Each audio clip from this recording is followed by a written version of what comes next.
Halo saudaraku, assalamualaikum warahmatullahi wabarakatuh. Selamat pagi, salam sejahtera untuk kita semua.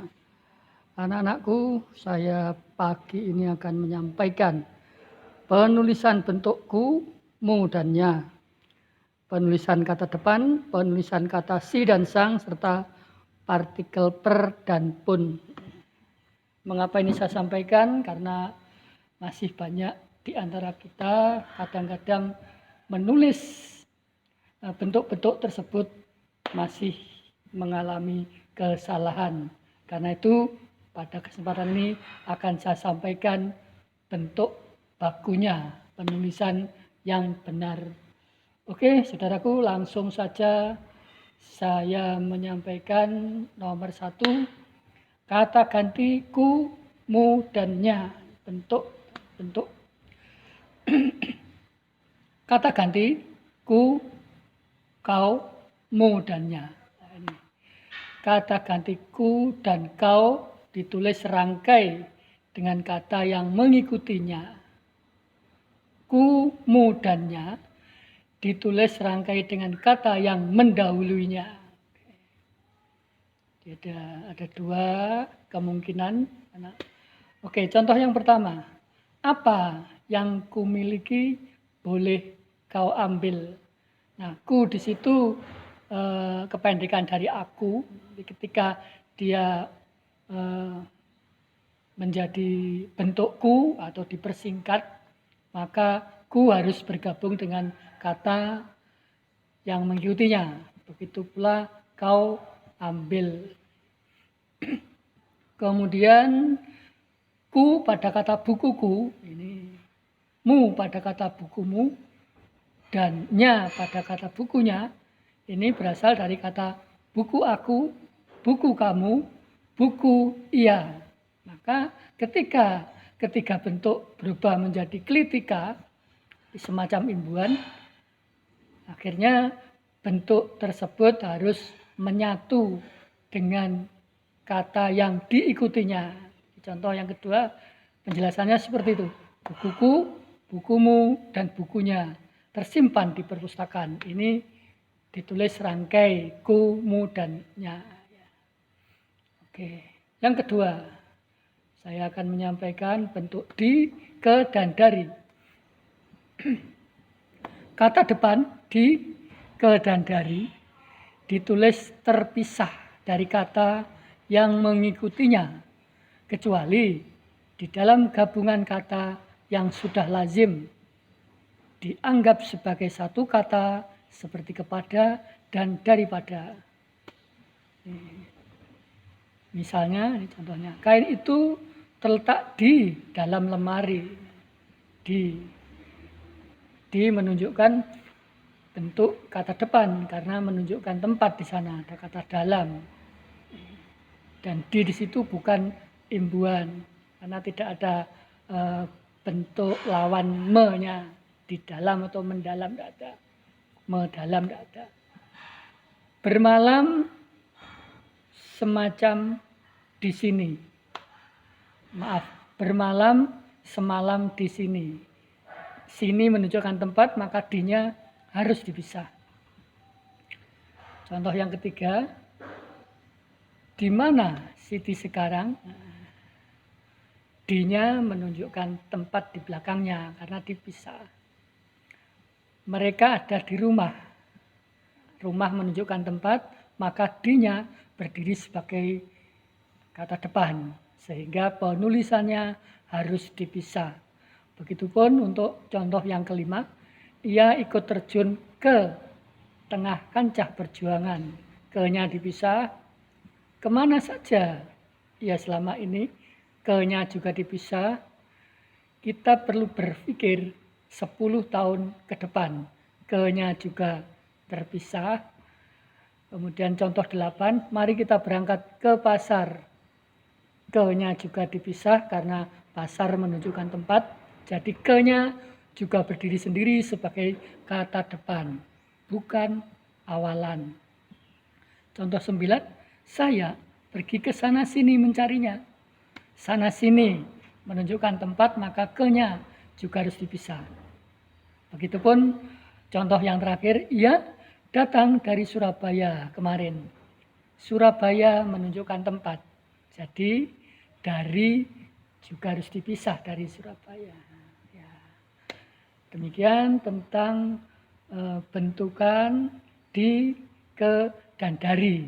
Dia berdiri sebagai kata depan sehingga penulisannya harus terpisah dengan kata yang mengikutinya. Nah, catatan, kata-kata yang dicetak miring di bawah ini ditulis serangkai.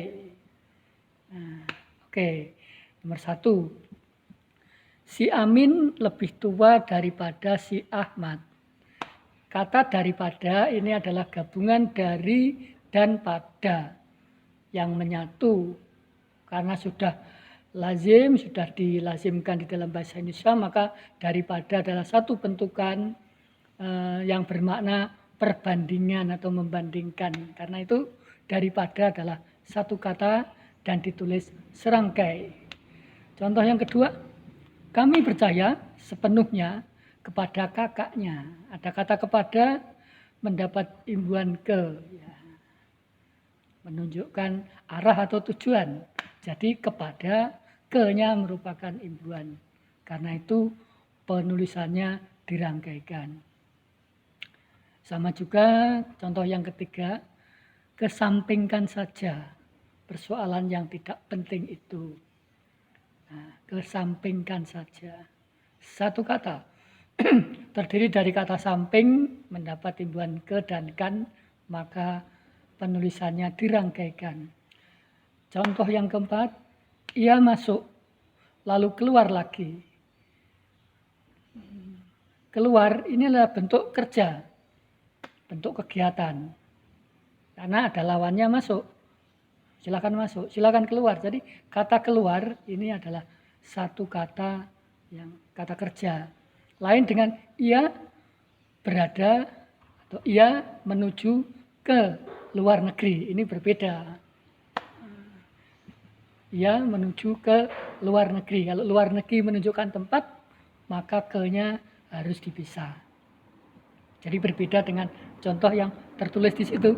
Ia masuk lalu keluar lagi. Ke-nya dirangkaikan. Contoh yang kelima, surat perintah itu dikeluarkan di Jakarta pada tanggal 11 Maret 1966. Dikeluarkan, ada kata keluar, mendapat imbuhan dikan. Bentuk lawannya mengeluarkan. Karena itu kata dikeluarkan adalah kata kerja. Nah, sehingga di-nya dirangkaikan. Bawa kemari gambar itu. Ya, kemari sudah dirangkaikan. Kemarikan buku itu, ya, juga dirangkaikan. Semua orang terkemuka di desa itu hadir dalam kenduri itu. Terkemuka artinya, ya, ini dirangkaikan juga. Nah, inilah kata depan yang perlu kita waspadai penulisannya. Lanjut untuk kata si dan sang. Kata si dan sang ditulis terpisah dari kata yang mengikutinya. Nah, si dan sang ini menunjukkan bisa apa itu pelecehan atau bisa pengecilan atau bisa penghormatan. Harimau itu marah sekali kepada sang kancil. Ini pengecilan.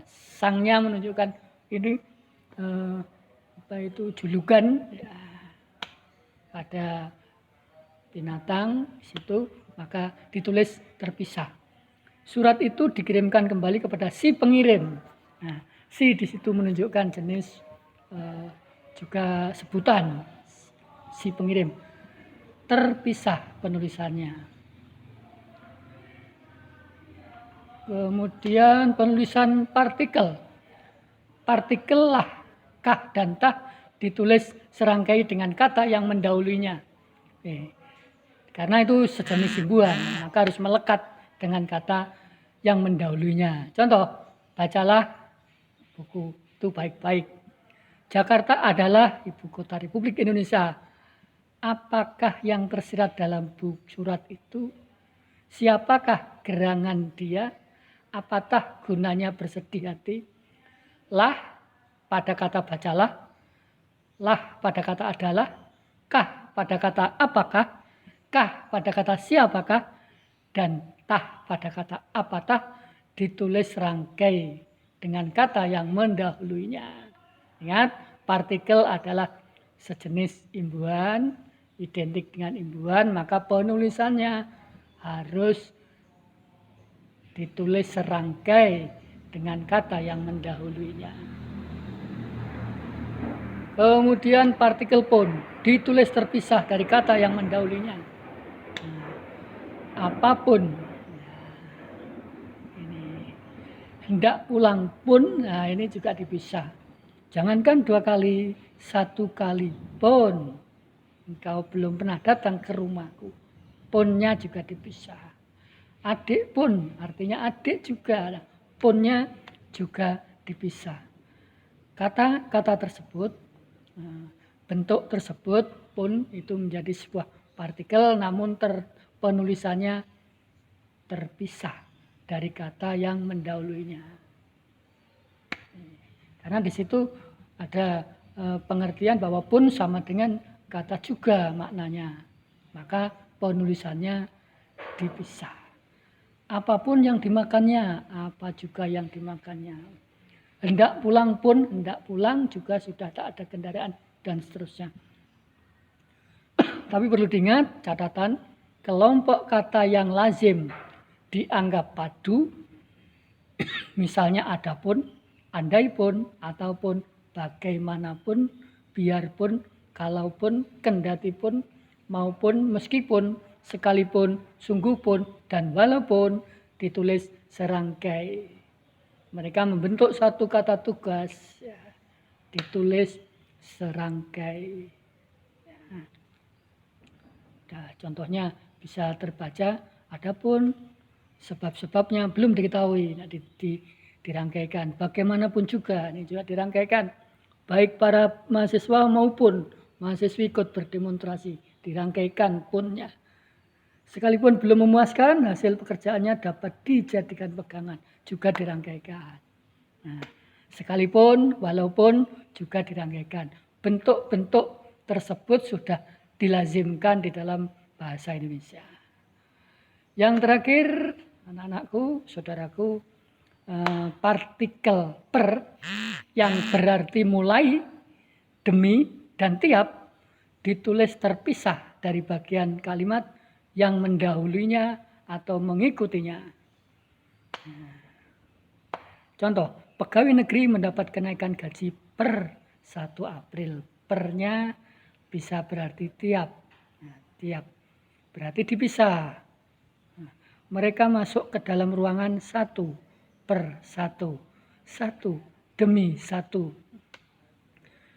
Harga kain ini Rp2.000 per helai, per tiap, artinya begitu. Sehingga per, nah sekali lagi, partikel per yang berarti mulai, demi, dan tiap ditulis terpisah dari bagian kata yang mendahului atau mengikutinya. Demikian saudaraku, apa yang saya sampaikan mudah-mudahan bisa bermanfaat untuk kita semua. Sekali lagi, gunakan bahasa Indonesia yang baik dan benar, ya, karena bangsa menunjukkan bahasa menunjukkan bangsa, identitas bangsa bisa dilihat dari bagaimana cara berbahasa mereka. Terima kasih, mohon maaf apabila ada kekurangan. Wassalamualaikum warahmatullahi wabarakatuh.